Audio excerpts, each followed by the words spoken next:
Hello, everybody. Welcome to Powerful Views with Karan Gandhi. In our seventh episode, I'm going to speak about comparisons and how they can ruin our life. A crow named Rex lived in a forest and was very content in life. One day, he met his friend, a swan, whose name was Neri. Neri is so white, he thought, and I am so dark and ugly. Neri would be the most joyful bird on the planet. Rex voiced his opinion to Neri, but Neri replied, I always thought that I was the happiest bird around until I met my friend Zilly, a parrot with two colors. I feel that Zilly is the most beautiful bird in creation. Rex then asked Zilly about his views. Zilly mentioned, I have lived an exceptionally blissful life until I met my friend Zane, a peacock. I only have two tones, but Zane is blessed with multiple colors. Rex then decided to go and pay a visit to Zane the peacock and observed that thousands of individuals had assembled to see him. After those people left, Rex moved towards Zane and said, Hey Zane, you are so gorgeous. Every day thousands of individuals come and visit you. However, when they see me, they shoo me away. I believe you are the happiest bird on this earth.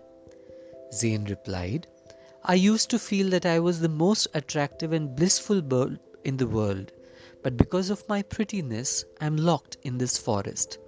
I have scrutinized the jungle cautiously, and I have understood that you, Rex, are the only bird not kept in a cage. Hence, my view is that if I were you, I could cheerfully roam all over the jungle. Friends, doesn't this resonate with our lives too? We make pointless comparisons with others and end up being miserable. We don't value what God has given us. This leads to an endless loop of misery. We must figure out how to be content in what we have rather than be gloomy with what we don't have. There will always be people around us who have either more or less compared to what we have.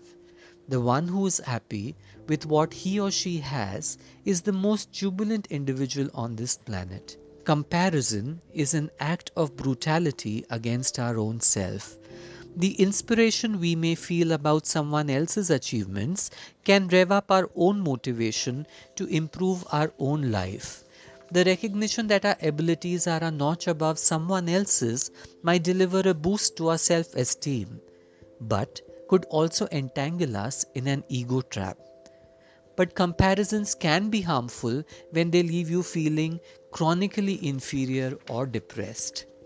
Individuals face many social comparison pressures like comparing looks, social status, material items, careers, and even relationships. The way to free yourself from these comparisons is to count your blessings. If you're feeling envious of someone else's victory, remind yourself of your own triumphs and strengths.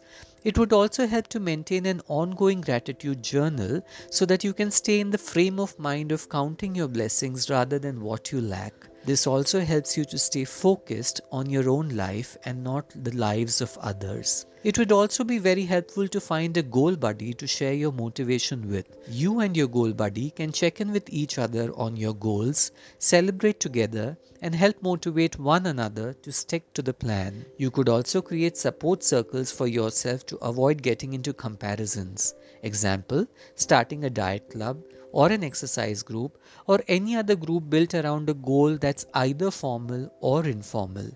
The group would work in tandem with each other to provide motivation for achieving the set target. Moreover, if you are on a mission to keep up with role models, you can gain benefits of their success without adding the elements of competitiveness. Example, it's easier to learn from a role model like Michael Jordan, Sachin Tendulkar, or Amitabh Bachchan than to learn from a friend in your own life. This would eliminate the feeling of achieving less than your friend.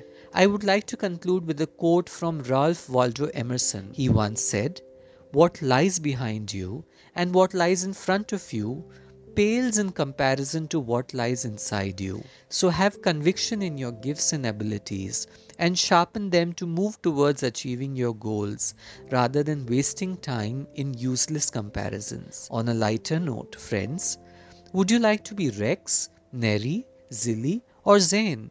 Each one has their own unique talents and God given gifts. Ultimately, it is up to us to put them to good use and live a fulfilling and satisfying life. I hope you enjoyed this episode of Powerful Views. This is your host Karan Gandhi signing off for the day. Keep safe and stay happy.